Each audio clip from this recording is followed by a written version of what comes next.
Eu tinha passado a manhã inteira naquela cozinha. Preparei tudo o que minha filha Mariana mais gostava.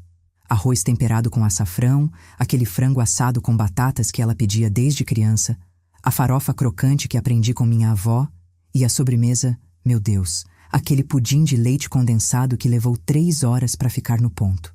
Eram 4 horas da tarde de um domingo de setembro quando coloquei a última travessa na mesa da sala de jantar dela. Foi quando meu genro, o tal do Ricardo, olhou para mim com aquele desprezo nos olhos e disse: "Por que você ainda está aqui?" Eu gelei. Minha filha estava ao lado dele, os braços cruzados, e o silêncio dela doeu mais que qualquer grito. "Mariana?" Minha voz saiu fraca. "Filha, o que está acontecendo?" E foi aí que ela disse, olhando diretamente nos meus olhos: "Você não pertence mais à nossa família. Vaza daqui." Senti minhas pernas bambearem. Aquela mesa farta, aquele cheiro de comida caseira, e eu sendo expulsada como se fosse uma intrusa. Mas o que eles não sabiam naquele momento era que, em 10 dias, ela estaria me ligando aos prantos. E seria tarde demais. Mas antes de continuar, confira se você já está inscrito no canal e escreva nos comentários de onde você está assistindo este vídeo. Adoramos saber até onde nossas histórias estão chegando. Meu nome é Marlene, tenho 63 anos, e essa é a história de como perdi minha única filha num domingo qualquer, e de como, 10 dias depois, ela descobriu que havia perdido muito mais do que uma mãe. Eu sempre fui uma mulher simples. Viúva há 17 anos, criei a Júlia sozinha depois que meu marido Paulo faleceu num acidente de carro. Ela tinha apenas 9 anos na época.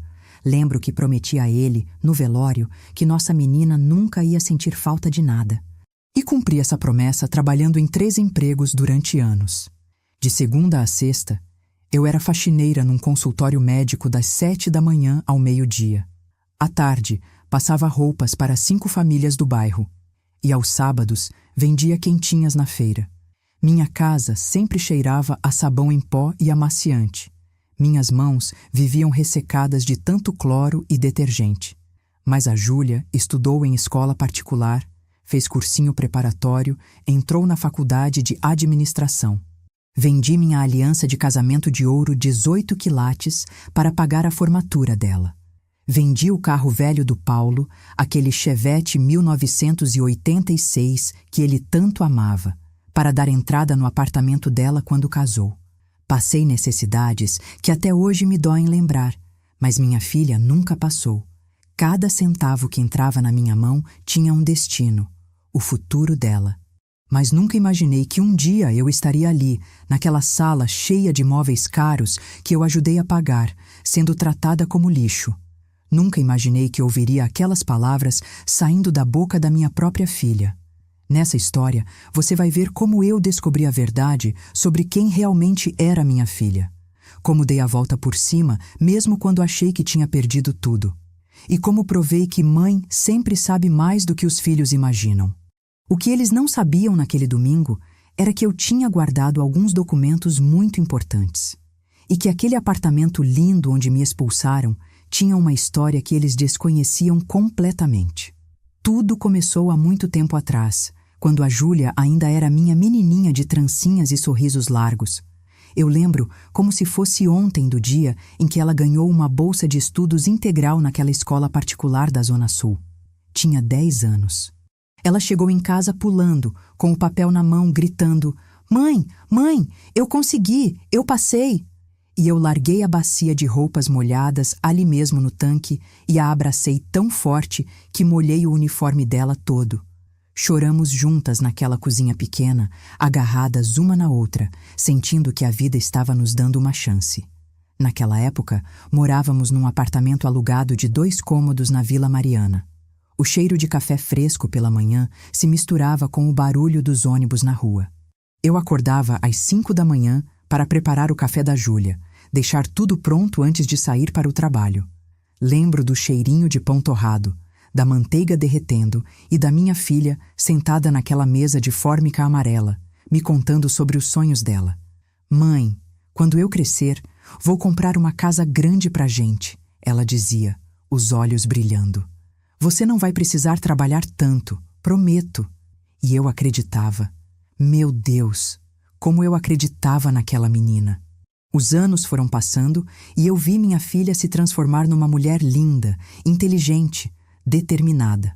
Ela se formou em administração aos 23 anos. Eu estava lá na formatura, sentada na última fileira do auditório porque não tinha dinheiro para comprar um vestido bonito e me sentia envergonhada perto das outras mães. Mas quando chamaram o nome dela, Júlia Aparecida Santos, eu gritei mais alto que todo mundo. Minha garganta ficou rouca de tanto gritar e aplaudir. 2 meses depois da formatura, ela conheceu o Ricardo numa empresa onde começou a trabalhar.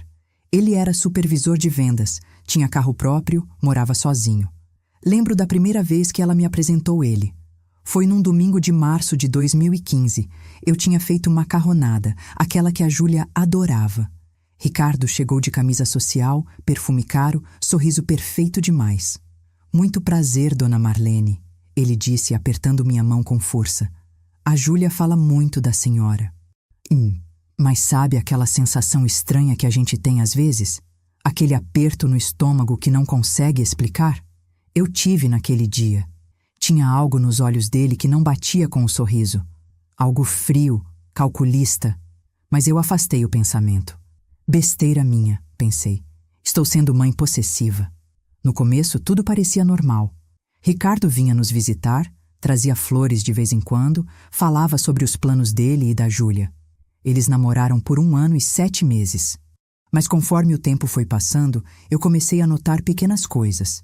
A primeira vez que senti um incômodo real foi num almoço de domingo, uns 8 meses depois que eles começaram a namorar. Eu tinha feito feijoada, passado a tarde inteira na cozinha.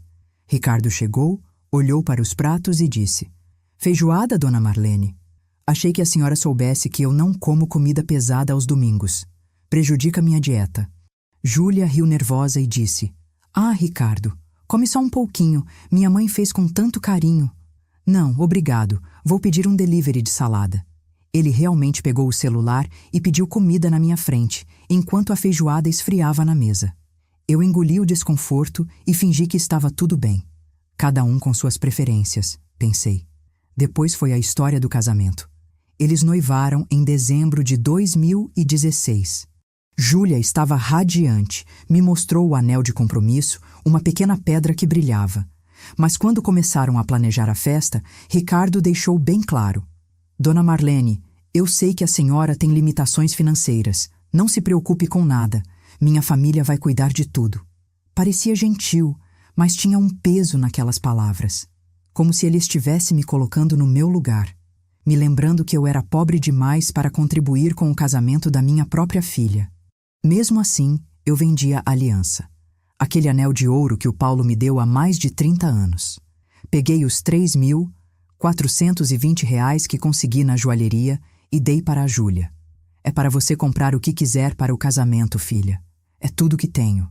Ela chorou, me abraçou e disse: "Mãe, eu te amo tanto." Mas Ricardo, que estava junto naquele dia, simplesmente olhou para o envelope e comentou: "Dá para pagar parte das lembrancinhas." Não agradeceu. Não reconheceu o sacrifício. Apenas colocou um preço na minha dor. Eles se casaram em abril de 2017. A cerimônia foi bonita, cheia de flores brancas e convidados bem vestidos. Eu usei um vestido que peguei emprestado com a vizinha.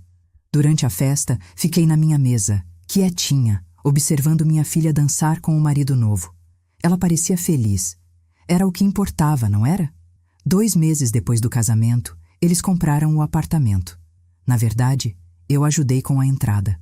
Vendi o Chevette do Paulo por R$ 18.000. Cada centavo foi para aquele apartamento de 2 quartos na Muca. O nome foi colocado no nome dos dois, Júlia Aparecida Santos Silva e Ricardo Henrique Silva. "Mãe, você vai ter sempre um quarto aqui", Júlia me prometeu, apertando minhas mãos. "Essa casa é nossa." Eu acreditei. Mas, nos meses seguintes, as coisas começaram a mudar de verdade. Ricardo começou a fazer comentários sobre minhas visitas. "Dona Marlene veio de novo hoje?" Eu ouvia ele perguntar no telefone quando Júlia me ligava. "Ela passa aqui todo final de semana, né?" Ou então, quando eu oferecia ajuda: "Deixa que eu lavo a louça, filha. Você trabalhou o dia todo." E ele respondia: Não precisa, dona Marlene. A Júlia tem que aprender a cuidar da própria casa. A senhora já fez demais. Tinha veneno naquele demais. No Natal de 2018, o primeiro grande conflito aconteceu. Eu tinha preparado uma ceia inteira na minha casa, pequena, simples, mas com todo o amor do mundo. Peru assado de 5 quilos, arroz à grega, farofa, sobremesas. Júlia tinha confirmado que eles viriam. 7 horas da noite, a mesa estava posta, a comida pronta e meu telefone tocou. Era Júlia. Mãe, a gente não vai conseguir ir aí hoje. A família do Ricardo convidou a gente para a ceia na casa da sogra dele. É importante para a carreira dele, entende? Meu coração apertou. Mas, filha, você confirmou. Eu fiz tudo o que você gosta. Desculpa, mãe. Guarda na geladeira. A gente come amanhã. Desliguei o telefone e olhei para aquela mesa. O peru dourado, as travessas cheias e eu, sozinha, na noite de Natal. Sentei na cadeira e chorei. Mas eu decidi relevar. Afinal, ela tinha uma vida nova, um marido, responsabilidades. Eu não podia ser egoísta. Mãe tem que entender, pensei, enxugando as lágrimas. Mas eu não imaginava que aquilo era só o começo. Que nos próximos meses o desrespeito ia virar rotina. E que naquela época, enquanto eu engolia cada humilhação em silêncio, havia documentos guardados na minha gaveta que mudariam tudo. Documentos que provavam algo muito importante sobre aquele apartamento que eles tanto amavam. Os meses foram passando e cada visita ao apartamento da Júlia se tornava mais desconfortável. Eu sentia que estava sendo tolerada, não mais bem-vinda, mas continuei indo, porque ela era minha única filha. Porque uma mãe não desiste nunca. A segunda grande humilhação aconteceu em março de 2019, no aniversário da própria Júlia. Ela fez 28 anos numa quinta-feira. Eu tinha guardado dinheiro durante 2 meses para comprar um presente especial. Um conjunto de panelas antiaderentes que ela tinha comentado que queria. Custou R$ 283. Para mim, era quase metade do aluguel. Cheguei no apartamento às 6 da tarde, com o presente embrulhado em papel colorido. Toquei a campainha e Ricardo abriu a porta. Ele olhou para mim, para o embrulho na minha mão e disse sem nem me cumprimentar: Dona Marlene, a senhora não ligou avisando que viria. É aniversário da Júlia, respondi, ainda na porta. Eu sempre venho no aniversário dela. Pois é, mas hoje a gente vai sair para jantar, num restaurante caro, só nós 2. Júlia apareceu atrás dele, já arrumada, vestido novo, maquiagem perfeita. Oi, mãe, ela disse, mas não me abraçou. Ficou parada ali, ao lado do marido. Filha, eu trouxe seu presente, falei, estendendo o embrulho. Aquelas panelas que você queria. Ela pegou o pacote, sorriu sem graça e disse: Obrigada, mãe, mas a gente realmente precisa ir agora. A reserva é às 7. Eu posso esperar vocês voltarem, tentei. Ou então... Não, mãe, Júlia me cortou. Volta para casa. A gente se fala amanhã. E fechou a porta na minha cara. Fiquei parada naquele corredor por alguns segundos, ouvindo os risos deles do outro lado. Desci de elevador com o coração apertado, pensando: será que fiz algo errado? Peguei o ônibus de volta para casa com aquela sensação de vazio no peito. Meu celular não tocou naquela noite, nem no dia seguinte. Semanas depois, em abril, aconteceu algo ainda pior. Era um sábado e eu tinha acordado às 5 da manhã para fazer um bolo de chocolate. O bolo favorito da Júlia desde criança, aquele com cobertura de brigadeiro. Peguei 2 ônibus até o apartamento dela, chegando às 9 da manhã. Toquei a campainha.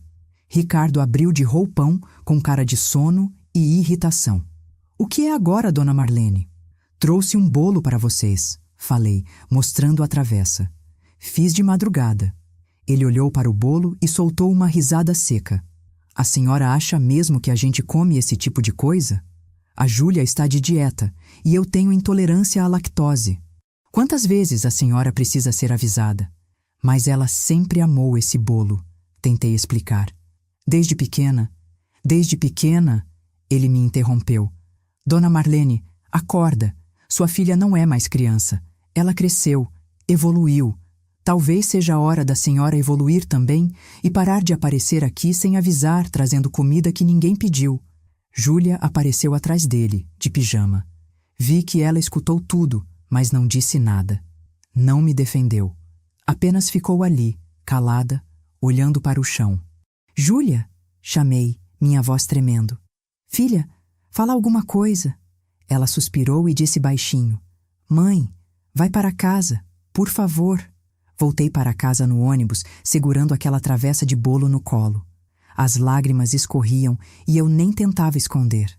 Uma senhora sentada ao meu lado me ofereceu um lenço de papel e sussurrou. Vai passar, filha. Mas não passou. A dor só aumentou. Em junho daquele mesmo ano, eu adoeci. Foi uma gripe forte que virou pneumonia. Fiquei 5 dias internada no hospital público.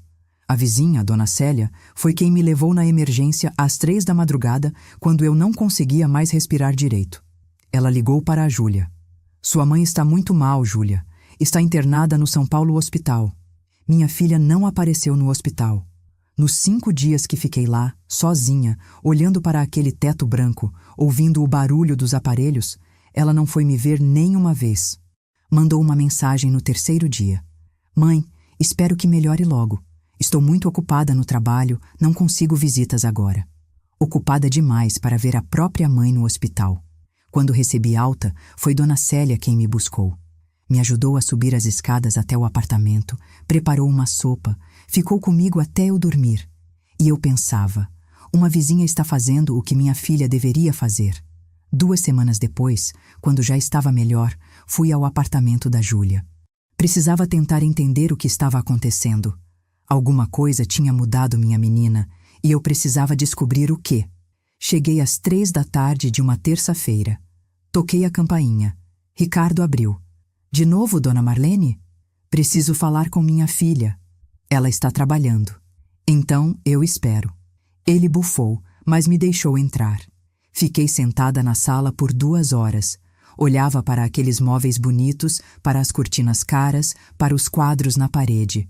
Tudo que eu tinha ajudado a pagar. E me sentia uma estranha. Júlia chegou às 5h15. Quando me viu, seu rosto fechou. Mãe, o que você está fazendo aqui? Filha, precisamos conversar.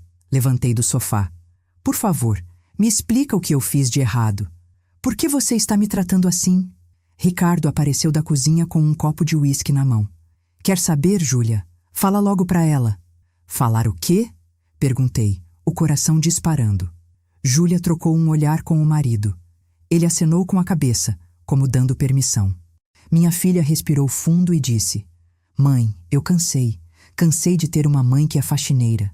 Cansei de ter vergonha quando minhas amigas perguntam o que você faz. Cansei de você aparecer aqui com roupa velha, com presente barato, com comida que ninguém quer. Cada palavra era uma facada. O Ricardo me abriu os olhos, ela continuou. Ele me mostrou que eu merecia mais, que a gente merecia mais. E você? Você só nos puxa para baixo com sua pobreza, com seu jeito simples, com suas visitas inconvenientes. Meu corpo inteiro tremeu. Júlia, tudo que eu fiz foi por você. E eu agradeço, mãe. Mas agora eu preciso seguir minha vida, sem você. Ricardo pôs a mão no ombro da Júlia, um sorriso de satisfação no rosto. Acho que a mensagem foi clara, Dona Marlene. Eu não conseguia acreditar no que estava ouvindo. Olhei para minha filha, procurando ali a menina que eu criei, que me abraçava na cozinha, que prometia me dar uma vida melhor. Mas não encontrei. Tinha apenas uma mulher fria me encarando. Por favor, vá embora, Júlia disse. E não volta mais. Saí daquele apartamento cambaleando. Desci as escadas porque não conseguia esperar o elevador, as lágrimas me cegavam. Sentei na calçada e chorei até não ter mais lágrimas. Foi nessa noite, sozinha no meu apartamento, que algo dentro de mim mudou. A dor deu lugar a uma raiva silenciosa. Uma determinação que eu nunca tinha sentido antes. No dia seguinte, abri minha gaveta e olhei para os documentos que guardava ali há anos. Documentos importantes, muito importantes. E foi aí que eu percebi. Talvez fosse hora de ensinar algumas lições para minha filha. Lições dolorosas, mas necessárias. Mas eu ainda não sabia que o pior estava por vir. Que no domingo seguinte, eles me chamariam de volta. E que seria naquele dia que tudo explodiria de uma vez por todas. Naquela noite de terça-feira, depois de ser praticamente expulsa do apartamento pela segunda vez, cheguei em casa e fui direto para o meu quarto. Minhas mãos ainda tremiam quando abri a gaveta da cômoda velha onde guardava meus documentos importantes. Passaram tantas coisas pela minha cabeça naquele momento. A raiva, a tristeza, a humilhação. Mas também uma curiosidade que não me deixava em paz. Tirei o envelope pardo de dentro da gaveta. Estava ali há anos, guardado entre certidões de nascimento e documentos antigos. Sentei na cama e abri com cuidado. Eram papéis que o Paulo tinha deixado antes de morrer. Papéis que eu nunca tinha dado muita importância, mas que agora, de repente, pareciam gritar para mim. A primeira folha era a escritura do Chevette que eu vendi. Coloquei de lado. A segunda era o comprovante da venda, os 18 mil reais que foram para a entrada do apartamento. Meu coração começou a bater mais rápido. A terceira folha era um recibo assinado pela Júlia, reconhecendo que aquele valor de 18 mil reais era um empréstimo, não uma doação, um empréstimo. Eu tinha esquecido completamente desse detalhe. Na época, em 2017, o gerente do banco tinha sugerido que fizéssemos dessa forma para ter tudo documentado. É melhor para vocês duas, ele disse. Só uma formalidade. Júlia tinha assinado sem pestanejar. E eu, boba, guardei o papel e nunca mais pensei nisso. Mas tinha mais. Continuei procurando e encontrei outro documento. Este me fez gelar. Era uma declaração de que eu era coproprietária do imóvel. Coproprietária. O advogado que cuidou da compra tinha sugerido colocar meu nome junto como garantia, já que eu estava dando a entrada. Assim a senhora fica protegida, dona Marlene, ele explicou na época. Ricardo não gostou da ideia, mas o gerente do banco insistiu que era necessário para aprovar o financiamento com aqueles valores. Meu nome estava lá, Marlene Aparecida Santos, coproprietária do imóvel, junto com Júlia Aparecida Santos Silva e Ricardo Henrique Silva. 3 nomes, não 2, 3. Sentei na cama segurando aquele papel e algo dentro de mim clicou. Eles não sabiam disso. Tinham esquecido completamente.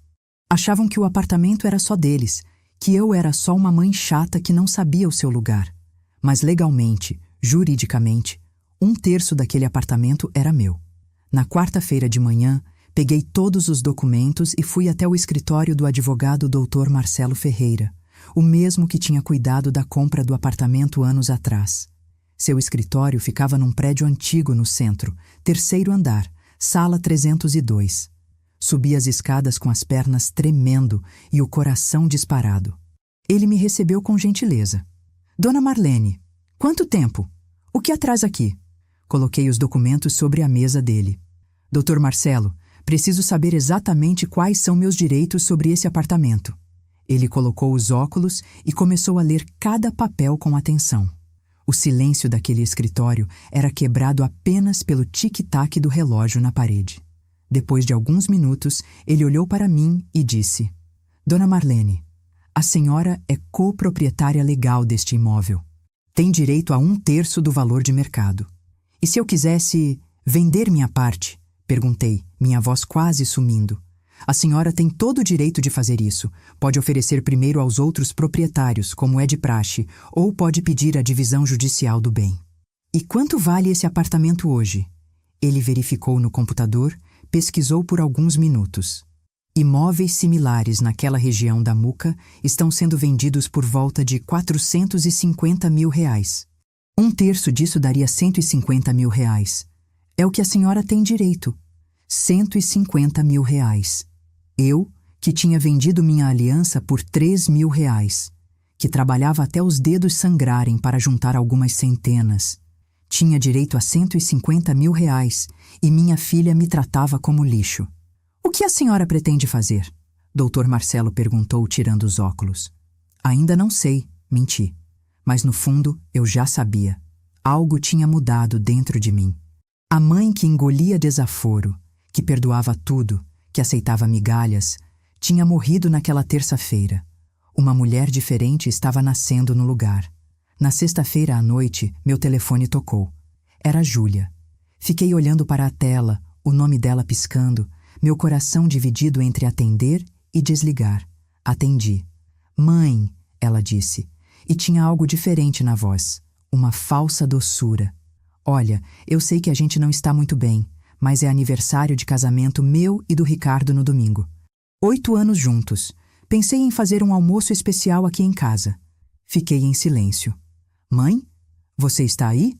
Estou, respondi seca. Então, o Ricardo sugeriu que você preparasse aquele seu frango assado. Você sabe, aquele que faz bem. E o pudim também. Só para a gente mesmo, bem intimista.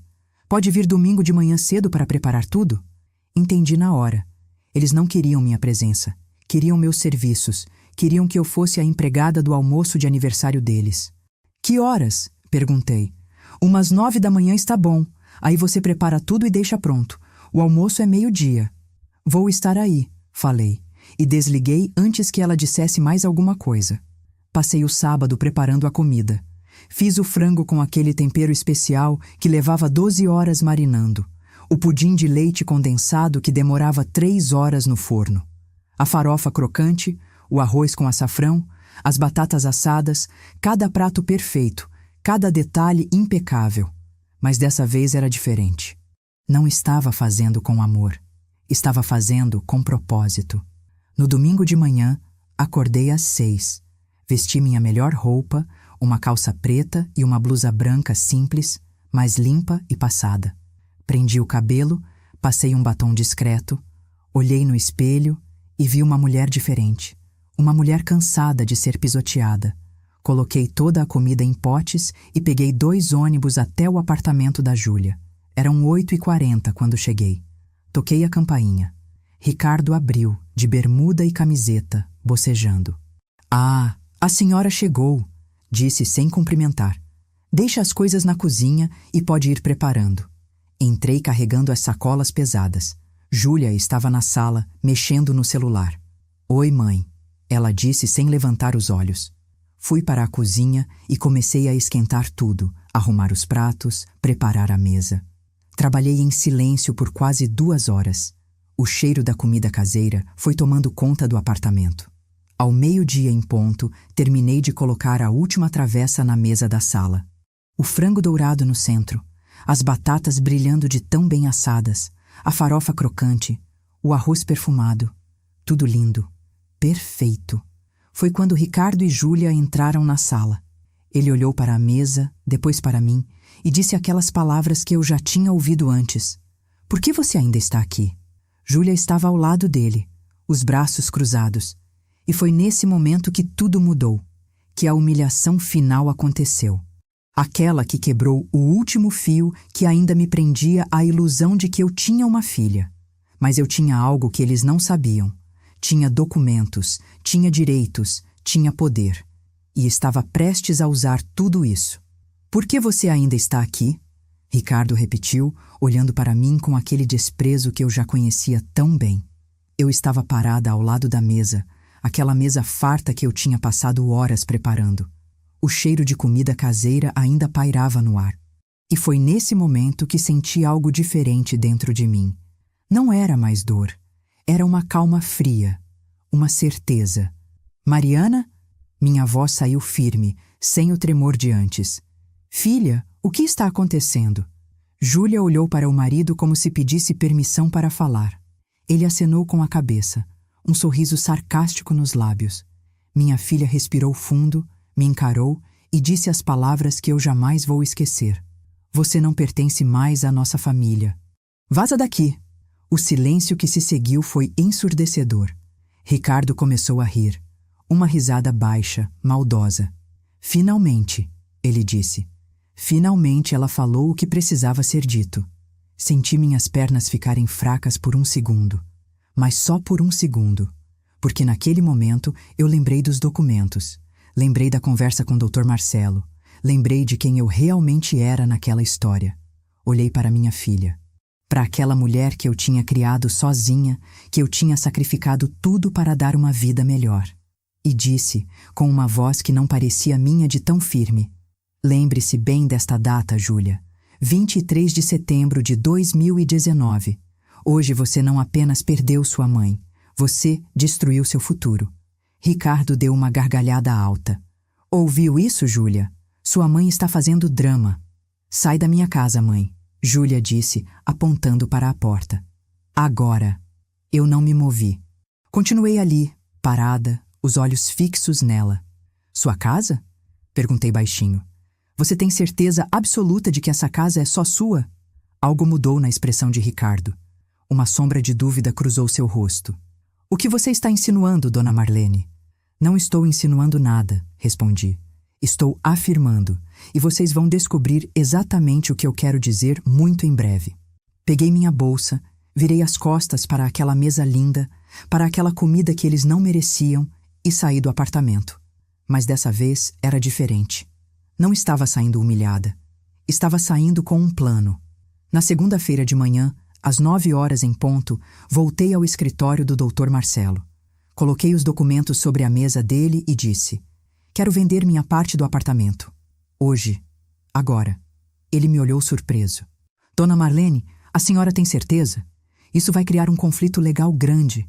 Tenho certeza absoluta, respondi. Quanto tempo leva? Posso preparar a notificação hoje mesmo. Eles terão 30 dias para me dar uma resposta. Ou compram sua parte pelo valor de mercado, ou o imóvel será leilado judicialmente. Então faça, por favor. Ele começou a digitar no computador. O som das teclas ecoava naquela sala. Meu coração batia rápido, mas não de medo, de expectativa, de justiça. Dona Marlene, Dr. Marcelo disse, olhando para mim por cima dos óculos. Posso perguntar o que aconteceu? Quando cuidei da compra desse apartamento anos atrás, a senhora e sua filha pareciam tão unidas. Aconteceu que eu aprendi uma lição difícil, respondi. Aprendi que sacrifício sem reconhecimento vira apenas fraqueza. Que amor sem respeito não é amor, é apenas dor. Ele assentiu em silêncio e voltou a digitar. Na terça-feira, 24 de setembro, exatamente um dia depois daquela expulsão, a notificação foi entregue. Um oficial de justiça tocou a campainha do apartamento às 10 da manhã. Ricardo abriu a porta, pegou o envelope, assinou o recebimento sem nem imaginar o que estava dentro. Eu não estava lá, mas Dona Célia, minha vizinha, tinha uma amiga que morava no mesmo prédio. E essa amiga me contou tudo depois. Me contou que ouviu gritos vindos do apartamento 304. Gritos de desespero, de incredulidade. Meu telefone tocou às 11h15 daquela manhã. Era Júlia. Deixei tocar até cair na caixa postal. Tocou de novo. E de novo. 15 chamadas perdidas em meia hora. Finalmente, atendi a 16ª. Como você pôde? Ela gritou do outro lado da linha. Estava chorando, a voz engasgada. Como você pôde fazer isso com sua própria filha? Fazer o quê, Júlia? Perguntei com calma. Exercer meus direitos legais sobre um imóvel que é meu? Meu? Esse apartamento não é seu. É meu e do Ricardo. E meu, corrigi. 1/3 dele é meu. Está tudo documentado. Você assinou os papéis, lembra? Ou você achou que eu era burra demais para guardar documentos? Ouvi um barulho de algo quebrando ao fundo. Ricardo gritava. Deixa eu falar com ela! Deixa eu falar! Mãe, por favor! Júlia implorou. A voz agora mais baixa, mais desesperada. Você não pode fazer isso. Nós não temos 150 mil reais para te pagar. Então vocês sabem o valor, comentei. Bom, o Dr. Marcelo fez um bom trabalho explicando a situação. Mãe, pelo amor de Deus, se você fizer isso, eles vão leiloar o apartamento. A gente vai perder tudo. Interessante, falei, sentindo cada palavra sair com um peso novo. Quando você me disse para eu sair da sua casa, quando me chamou de inconveniente, quando disse que eu te puxava para baixo com minha pobreza, você não pensou em consequências, pensou? Eu estava nervosa. Foi o Ricardo que... Não, cortei. Não coloca a culpa no Ricardo. Foram suas palavras, sua escolha, seu desprezo. Ricardo arrancou o telefone dela. Escuta aqui, sua velha manipuladora. Você planejou isso desde o começo. Colocou seu nome naquele apartamento só para poder nos chantagear depois. Chantagear? Ri sem humor. Eu coloquei meu nome porque dei 18 mil reais de entrada. Dinheiro que veio da venda do último bem que meu falecido marido deixou. E vocês trataram isso como se fosse nada, como se eu fosse nada. Nós vamos te processar, ele berrou. Vamos provar que isso é extorsão. Processem, respondi tranquila. Todos os documentos estão em ordem. Todos assinados, reconhecidos em cartório, registrados. Vocês têm 30 dias para me pagar ou perdem o apartamento. A escolha é de vocês. E desliguei. As ligações continuaram. Júlia ligava chorando. Ricardo ligava ameaçando. Mandavam mensagens enormes, ora implorando, ora me xingando. Mas eu não respondia mais. No dia seguinte, quarta-feira, eles apareceram na minha porta. Eram 7 da noite. Toquei a campainha insistentemente. Eu estava preparando o jantar, ouvi o barulho e já imaginei quem era. Respirei fundo, sequei as mãos no pano de prato e fui abrir. Júlia estava com o rosto inchado de tanto chorar. Ricardo, ao lado dela, tinha olheiras profundas. Mãe, precisamos conversar, ela disse, a voz quebrada. Não temos nada para conversar, respondi da porta. Não os deixei entrar. Por favor, Júlia caiu de joelhos ali mesmo, no corredor do prédio. Eu imploro, eu errei muito, mas não destrói minha vida por causa disso. Parte de mim, aquela mãe que sempre perdoava tudo, quis abraçá-la. Quis dizer que estava tudo bem, mas a mulher nova que nascia dentro de mim segurou firme. Júlia, levanta daí. Não! Não até você perdoar, até você voltar atrás. Ricardo puxou ela pelo braço. Levanta, Júlia. Ela não vai voltar atrás. Olha a cara dela. Está adorando isso. Adorando? Olhei para ele. Você acha que uma mãe adora ver a filha de joelhos? Mas sabe o que eu adoro ainda menos? Ser tratada como lixo, ser humilhada, ser expulsa da casa que eu ajudei a comprar. Nós vamos conseguir o dinheiro, Ricardo disse. De algum jeito. Mas você precisa nos dar mais tempo. 30 dias, repeti. É o que a lei determina. Depois disso, o Dr. Marcelo vai pedir o leilão judicial. E quando esse apartamento for vendido, eu vou receber minha parte. E vocês, bem, vocês vão ter que se virar. Você é um monstro, Ricardo cuspiu. Uma mãe de verdade nunca faria isso. Uma mãe de verdade, respondi devagar. Ensina limites, ensina respeito, ensina que toda ação tem consequência. Então sim, estou sendo mãe. Talvez pela primeira vez esteja sendo mãe de verdade. Júlia chorava alto agora, os soluços ecoando pelo corredor. Alguns vizinhos abriram as portas para ver o que estava acontecendo. Eu senti vergonha? Não, não mais. O prazo corre, disse. Cada dia que passa é um dia a menos. Se eu fosse vocês, começaria a procurar soluções. E fechei a porta. Encostei nela por dentro, as pernas finalmente falhando. Ouvi os gritos abafados do outro lado. Ouvi Júlia batendo na porta, chamando Mãe, mãe, por favor. Mas não abri. Aquela noite, sentada na minha cozinha pequena, tomando um chá de camomila, eu entendi algo. Justiça não vem sem dor. Limites não se estabelecem sem firmeza. E às vezes, amar significa deixar as consequências caírem sobre quem as merece. Os 30 dias estavam contados, e eu ia esperar até o último segundo para ver o que eles fariam. Mas o que eu não imaginava era que no 10º dia tudo mudaria de novo. Os dias que se seguiram foram estranhos. Eu acordava de manhã e precisava me lembrar de que aquilo tudo era real. Que eu realmente havia feito o que fiz. Que minha filha estava desesperada e eu estava firme. A notícia se espalhou rápido pelo prédio. Dona Célia veio me visitar na quinta-feira, 2 dias depois da cena no corredor. Ela trouxe pão de queijo quentinho e sentou na minha cozinha com aquele jeito maternal que ela tinha. Marlene, ela começou, servindo café para nós duas. Eu ouvi o que aconteceu. E quero que você saiba uma coisa. Você fez certo. Olhei para ela surpresa. A maioria das pessoas deve estar achando que sou uma mãe cruel. E quem é essa maioria? Ela perguntou, levantando a sobrancelha. As mesmas pessoas que nunca te ajudaram? Que nunca te viram chorando sozinha nesse apartamento? Marlene, eu te conheço há anos. Vi você trabalhando feito louca para dar tudo para aquela menina. E vi como ela te tratava ultimamente. Você viu? Todo mundo viu, filha. As paredes são finas. A gente ouvia quando ela chegava aqui e falava com você de qualquer jeito. Quando o marido fazia comentários maldosos. Você acha que ninguém percebeu quando você passou 5 dias no hospital e ela não apareceu nem uma vez? As lágrimas queimaram meus olhos. Eu não sabia que tinha sido tão óbvio. O pessoal está comentando no elevador, na portaria. Dona Célia continuou. E sabe o que estão dizendo? Que está na hora de alguém ensinar aquela menina sobre respeito. Você tem apoio, Marlene. Mais do que imagina.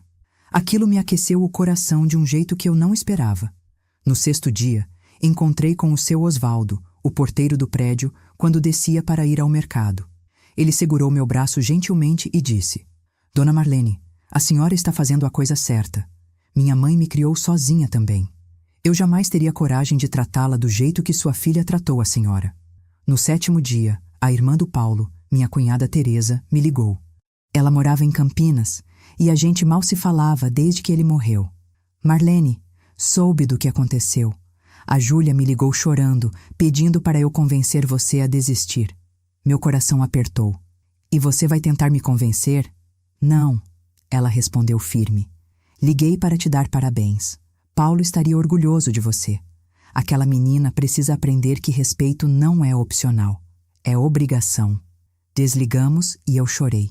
Pela primeira vez em dias, chorei de alívio, de sentir que não estava sozinha, que não estava errada. Os dias foram passando e eu percebi algo curioso. Estava respirando melhor. Pela primeira vez em anos, acordava sem aquele nó no estômago, sem aquela ansiedade de quando Júlia ia me ligar, como ela ia me tratar, se eu ia sofrer mais uma humilhação. Voltei a cuidar de mim. Marquei dentista, coisa que não fazia há 3 anos, porque todo o dinheiro ia para presentes ou ajudas para minha filha. Comprei um vestido novo numa liquidação, nada caro, mas era meu, só meu. Comecei a frequentar a igreja do bairro de novo, algo que tinha abandonado, porque aos domingos eu sempre estava indo ao apartamento da Júlia. Fiz amizade com um grupo de senhoras da comunidade. Dona Regina, Dona Fátima, Dona Alice, todas com histórias parecidas. Filhos ingratos, noras problemáticas, genros desrespeitosos. Elas me acolheram como se eu sempre tivesse sido parte do grupo.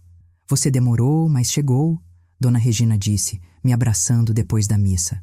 Bem-vinda ao clube das mães que escolheram sua própria dignidade. E foi bom. Foi muito bom me sentir parte de algo de novo, me sentir valorizada. Mas enquanto minha vida melhorava, eu sabia que a deles estava desmoronando. No 8º dia, Dona Célia me contou que viu Júlia e Ricardo saindo do prédio deles com malas. Parece que foram pedir dinheiro emprestado para a família dele, ela sussurrou. Ouvi ela dizendo para o porteiro que iam viajar para o interior. No 9º dia, meu telefone tocou de um número desconhecido. Atendi. Era a mãe do Ricardo, Dona Silvia, uma mulher que eu tinha visto apenas 2 vezes em 8 anos. Dona Marlene, a senhora precisa ter compaixão, ela disse, a voz dura. São seus próprios filhos. Minha filha, corrigi. Ricardo é seu filho. E se a senhora está tão preocupada, por que não empresta o dinheiro para eles? Não tenho esse valor. Então a senhora entende perfeitamente minha posição todos esses anos. Respondi. Eu também nunca tive, mas sempre dei o que tinha. E olha como fui tratada. Ela desligou na minha cara. E então chegou o 10º dia, 3 de outubro de 2019. Uma sexta-feira nublada. Eu estava em casa organizando as roupas do armário quando meu telefone tocou. Era Júlia. Hesitei. Minha mão tremeu sobre o celular. 10 dias. Ainda faltavam 20 para o prazo acabar. Atendi. Mãe? A voz dela estava quebrada. Ela chorava convulsivamente. Mãe, por favor me escuta. Fiquei em silêncio, esperando. Eu tentei tudo. Ela soluçava. Pedi empréstimo em 4 bancos. Todos negaram. Fui na família do Ricardo. Ninguém tem esse dinheiro. Conversei com amigos, com colegas de trabalho. Ninguém pode me ajudar. Mãe, eu vou perder tudo. Tudo. Júlia. E eu mereço. Ela me interrompeu. Eu sei que mereço. Fui a pior filha do mundo. Deixei aquele homem me transformar numa pessoa horrível. Deixei ele me convencer de que você era um peso, uma vergonha, quando você era a única pessoa que realmente me amava. Sentei na cama, o coração apertado. Ricardo me deixou, mãe, ela disse, e minha respiração parou. Ontem à noite. Disse que não vai pagar por um erro que foi meu, que o apartamento estava no meu nome também e que eu me vire. Ele foi embora. Me deixou sozinha com essa dívida, com esse processo, com essa vergonha. Fechei os olhos. Parte de mim sentia uma satisfação amarga. A outra parte, aquela mãe eterna, sentia dor pela filha sofrendo. Mãe, eu não estou te ligando para pedir que você desista do processo. Ela continuou, a voz tremendo. Eu sei que não tenho esse direito. Estou ligando para te pedir perdão. Para dizer que passei os últimos 10 dias revivendo cada momento, cada palavra cruel, cada vez que te machuquei. E para dizer que você tinha razão. Razão sobre o quê? Perguntei baixinho. Sobre tudo. Você disse que eu destruí meu futuro naquele domingo. E destruí. Perdi você. Perdi o Ricardo, que mostrou quem realmente era quando a situação apertou. Perdi meu respeito próprio. E possivelmente vou perder o apartamento também. Mas sabe o que dói mais? Saber que perdi a única pessoa que realmente se importava comigo. O silêncio que se seguiu foi longo. Eu ouvia a respiração dela, entrecortada de soluços. Júlia, comecei, escolhendo cada palavra com cuidado. Eu te amo. Sempre amei. Sempre vou amar. Você é minha filha e nada muda isso. Mas amor sem respeito machuca. E eu passei anos sendo machucada porque tinha medo de te perder. Até que te perdi mesmo assim. Eu sei, mãe. Eu sei. Esses 10 dias foram os mais difíceis da minha vida, confessei. Porque eu queria tanto correr lá e resolver tudo. Queria fazer o que sempre fiz. Me sacrificar para te salvar. Mas se eu fizesse isso, nada mudaria. Você não aprenderia. Eu não me respeitaria. E daqui a 1 ano estaríamos no mesmo lugar. E agora? Ela perguntou, a voz pequena. O que vai acontecer agora? Respirei fundo. Agora você vai ter que arcar com as consequências. O processo continua. Mas o que acontece depois? Isso depende de você. De mostrar com ações e não com palavras que realmente mudou. Que entendeu o valor do que perdeu. Eu vou mostrar, ela prometeu. Não sei como, não sei quanto tempo vai levar. Mas vou mostrar. Desliguei o telefone e chorei. Chorei pela mãe que fui, pela mãe que sou agora, e pela relação que talvez um dia possamos reconstruir, mas dessa vez com limites, com respeito, com dignidade de ambos os lados. Os 20 dias restantes se aproximavam, e eu ainda não sabia qual seria o final dessa história. Mas uma coisa eu tinha certeza, nunca mais seria a Marlene que engolia desaforo. Aquela mulher tinha morrido num domingo de setembro, e não ia ressuscitar. Olhando para trás agora, meses depois de tudo o que aconteceu, eu entendo que aquele domingo de setembro não foi o dia em que perdi minha filha. Foi o dia em que me encontrei. Passei 63 anos da minha vida acreditando que ser boa mãe significava aceitar tudo. Aceitar desrespeito, humilhação, ingratidão. Achava que amor materno era sinônimo de sacrifício infinito, de porta sempre aberta, de perdão sem limites. Mas eu estava errada. Hoje eu sei que não foi minha culpa. Que eu não falhei como mãe por estabelecer limites. Na verdade, falhei durante anos por não estabelecer. Por ensinar minha filha, mesmo sem querer, que ela podia me tratar de qualquer jeito porque eu sempre estaria ali, esperando, perdoando, aceitando. O processo continuou. No 28º dia, Júlia conseguiu um empréstimo bancário usando o próprio apartamento como garantia e me pagou os R$150 mil. Cada centavo foi depositado na minha conta. Com esse dinheiro, comprei um apartamento pequeno só meu, mobilei com calma e pela primeira vez em anos tenho um lugar que é verdadeiramente meu. Um lugar onde ninguém me faz sentir que sou um peso. A Júlia e eu estamos reconstruindo nossa relação. Devagar, com cuidado. Ela me liga toda semana, me visita a cada 15 dias, sempre com respeito, sempre perguntando se pode vir. Não aparece mais sem avisar, não faz mais exigências. E sabe o que é mais incrível? Ela me agradece. Agradece pela comida, pela presença, pela conversa. Coisas que antes ela considerava obrigação, agora ela valoriza. Aprendi que respeito não se negocia, que perdoar não significa aceitar desrespeito, que mãe não é capacho, é ser humano que merece dignidade. Se você está passando por algo parecido, se tem um filho, uma filha, um familiar que te trata como se você não tivesse valor, escuta o que eu tenho para te dizer. Você não está sozinha. Você merece respeito. Você tem o direito de estabelecer limites claros, mesmo que doa, mesmo que pareça cruel.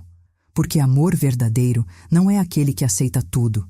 É aquele que ensina, que corrige, que protege até de nós mesmos. Tenha coragem de se valorizar. Nunca é tarde para recomeçar. Nunca é tarde para olhar no espelho e dizer: eu mereço melhor. E então, lutar por isso. Se essa história tocou seu coração, deixe um comentário contando sua experiência. Compartilhe com alguém que precisa ouvir isso. Se inscreva no canal e ative o sininho para não perder as próximas histórias. E lembre-se sempre: quem planta desrespeito, colhe solidão. Mas quem planta dignidade, colhe paz. E hoje, finalmente, eu tenho paz.